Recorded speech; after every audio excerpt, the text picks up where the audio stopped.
سامعین گرامی، حال ہی میں مفتی یاسر ندیم الواجدی اور اویس اقبال کا مناظرہ ہوا۔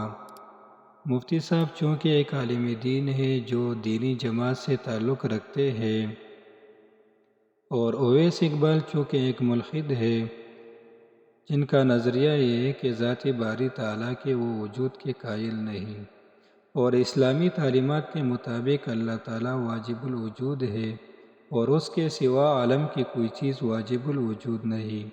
اب بہت سارے لوگوں کو واجب الوجود کے معنی کا علم نہیں کہ اس کا کیا معنی ہے، اور جو چیز ہمیشہ سے ہو اور ہمیشہ رہے اسے کیا کہتے ہیں، صفت قدیم کا کیا معنی ہے، اور اسی طرح ازلی اور ابدی کے کیا معنی ہے۔ اگر آپ یہ ساری چیزیں سمجھنا چاہیں تو اس ویڈیو کو آخر تک دیکھیے۔ سامعین گرامی، سب سے پہلے لفظ اللہ کے معنی کو سمجھ لیتے ہیں۔ لفظ اللہ اس ذات باری تعالیٰ کا نام ہے جو واجب الوجود ہے اور تمام صفات کمالیہ اس میں موجود ہے۔ اب آتے ہیں واجب الوجود کے معنی پر۔ سامعین گرامی، جو واجب الوجود ہوگا وہ ہمیشہ سے ہوگا اور ہمیشہ رہے گا، نہ اس کی ابتدا ہوگی اور نہ اس کی انتہا ہوگی، اور کسی وقت اس کی عدم نہ ہو سکے گی اور وہ خود بخود موجود ہوگی۔ اب آتے ہیں واجب الوجود کے معنی پر۔ واجب الوجود ایسی ہستی کو کہتے ہیں یا ایسے موجود شے کو کہتے ہیں جس کا وجود واجب یعنی ضروری ہو اور اس کا عدم محال ہو۔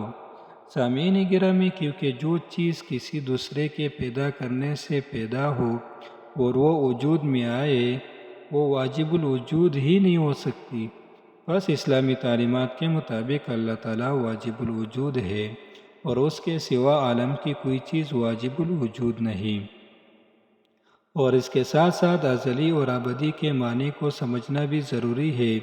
ازلی اس کو کہتے ہیں جس چیز کی ابتدا نہ ہو، یعنی ہمیشہ سے ہو، اور ابدی اس کو کہتے ہیں جس کی انتہا نہ ہو، اور یہی معنی قدیم ہونے کے بھی ہے۔